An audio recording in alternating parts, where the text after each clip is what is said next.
দুর্নীতি, অন্যায় এবং চাঁদাবাজির বিরুদ্ধে বরিশাল বিশ্ববিদ্যালয়ের শিক্ষার্থীদের সঙ্গে মতবিনিময় সভা করেছে ছাত্র আন্দোলনের কেন্দ্রীয় সমন্বয়কদের দল।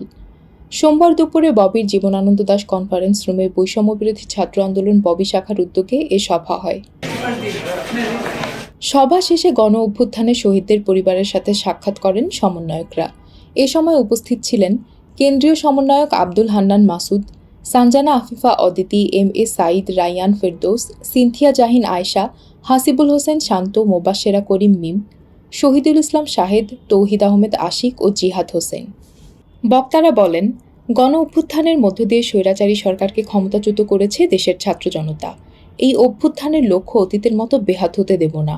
তাই দেশ সংস্কারে ছাত্র জনতাকে ঐক্যবদ্ধ থাকতে হবে, নয়তো অভ্যুত্থানের মূল লক্ষ্য ঐক্যবদ্ধ জাতি গঠনে ব্যর্থ হব।